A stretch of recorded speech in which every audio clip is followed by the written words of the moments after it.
বন্ধুরা, good morning. সবাই কেমন আছো? আশা করছি বেশ ভালো আছো। আমরাও কিন্তু বেশ ভালো আছি। তুলির সংসারে সবাইকে অনেক অনেক ওয়েলকাম। চলে এসেছি আবার একটি নতুন ব্লগ নিয়ে। আজকে ব্লগটা রবিবারের, আমি সকাল থেকে তোমাদের সঙ্গে নিয়ে ব্লগটা শুরু করলাম। দেখতে থাকো, আশা করছি বেশ ভালো লাগবে।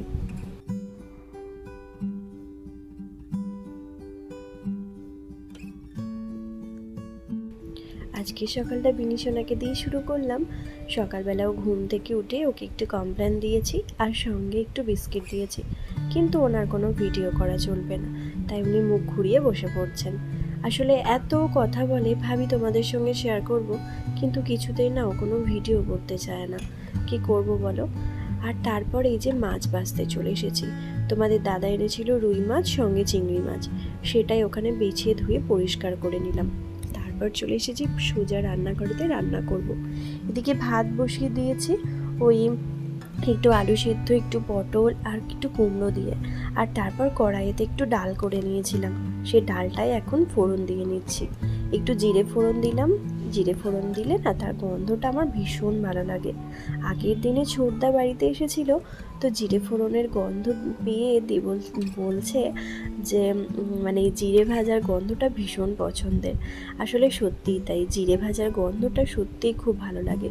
সেটা একটুখানি মানে শুকনো কাঠখোলাতে ভাজাই বলো বা এই তেলের মধ্যে দিয়ে ভাজাই বলো, দুটোরই কিন্তু এত সুন্দর একটা গন্ধ যে কি বলবো। তারপর এদিকে এই যে মাছটাও রেডি করে রেখেছি। প্রথমে ভাবলাম রুই মাছটাই আজকে রান্না করি, আর রুই মাছটাই রান্না করতে বলেছিল তোমাদের দাদা, তো হালকা করে মাছটা ভেজে নিয়েছি, সঙ্গে একটু পেঁয়াজও বেরেস্তা করে নিয়েছি, আর সঙ্গে কয়েকটা কাঁচা লঙ্কা। আর এখানে অনেকটা পোস্ত বেটে নিয়েছি, কারণ আজকে রুই পোস্ত বানাবো। তো রুই পোস্তটা বানাতে তোমাদের দাদাই বললো, সেই জন্য সেটা রেডি করে নিচ্ছি। প্রথমে পোস্তটা দিয়ে দিয়েছি, তাতে একটু দিয়ে দিলাম নুন, আর অল্প দিয়ে দেবো একটু লঙ্কা গুঁড়ো, কাশ্মীরি রেড চিলি পাউডারটা। এতে কোনো হলুদ আমি দিই না।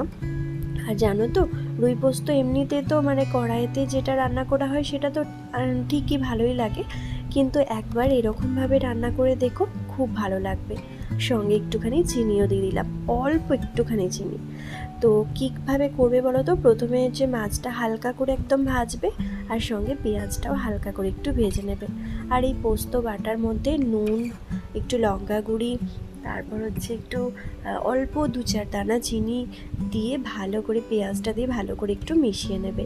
আর তারপর মাছগুলো দিয়ে মিশিয়ে নিয়ে একদম ওপর দিকে একটু সর্ষের তেল দিয়ে দেবে, আর কাঁচা লঙ্কা দিয়ে দেবে।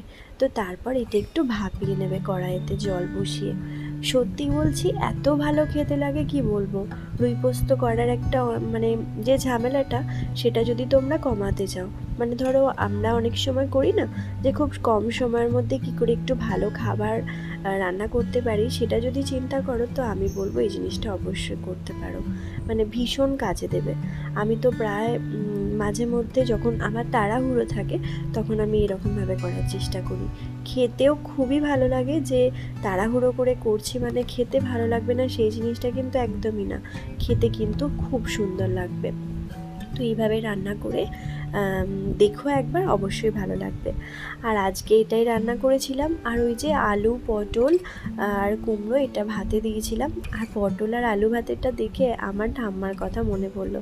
আমার ঠাম্মা জানো তো, পটল ভাতে, তারপর ঝিঙে ভাতে, এগুলো খেতে না ভীষণ ভালোবাসতো, মানে ভাতে দিয়ে দিত সিদ্ধ করে, তারপর সেটা খেত, খুব সুন্দর লাগতো খেতে। তো ঠাকুমার কাছেই মানে ছোটোবেলাতে এইগুলো খাওয়া, তো সেটা মনে পড়ে গেল। যাই হোক, এখানে মাছটা পুরো রেডি করে নিয়েছি, আর সঙ্গে একটুখানি ডাল করেছিলাম। আমার ইন্দুসোনা আমাকে বলছিল যে এটাই করতে। অন্যান্য রবিবার কি হয় বলো তো, মাংস করা হয়, কিন্তু কালকে যেহেতু শনিবার ছিল মাংস খেয়েছি, তো ওই জন্য আজকে আর মাংস করিনি, আজকে এটা রান্না করলাম। দেখি রাত্রেবেলায় যদি মাংস হয়, অনেক অনেক সময় হয় তো, দিনের বেলা না হলেও রাতের দিকে মাংস হয়, তো যদি হয় সেটা অবশ্যই শেয়ার করব। মোটামুটি ভাতটাও এখানে হচ্ছে, আর মাছটা এদিকে। তারপর এই যে ইন্দু আমাকে অনেকক্ষণ থেকে ডাকাডাকি করছে যে মা তুমি অনেকক্ষণ থেকে কাজ করছো, তুমি এদিকে এসো, তোমার সঙ্গে কথা আছে। তারপর দেখি এখানে আমাকে একটা চিঠি দিয়েছে, আই লাভ ইউ মম, সঙ্গে চকলেট। আর এই যে কী সব লিখেছে, মানে তোমরাই দেখে নাও, ইউর ফেভারিট চকলেট মাঞ্চ। ও আমার ফেভারিট চকলেট হচ্ছে মাঞ্চ, আর হচ্ছে কিটক্যাট। তো সেটাই দিয়েছে। আর দেওয়ার পর উল্টো দিকে যে একটা চিঠি লিখেছে সেটা না আমি আর বুঝতে পারিনি। তো সেটা দেখিনি, পরে পড়ে দেখলাম। যাই হোক, এই দেখো রুই পোস্ত দারুণ সুন্দর হয়েছিল খেতে। তারপর দুপুরের দিকে খাওয়া দাওয়া করে নিয়েছিলাম।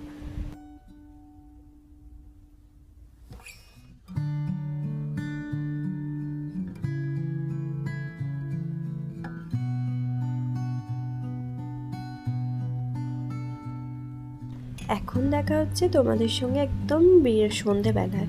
আজকে একটু বাজার বেরোনোর কথা ছিল, বেশ কয়েকদিন ধরেই তো বাজার বেরোনোর কথা হচ্ছে, কিন্তু বেরোতে পারছি না।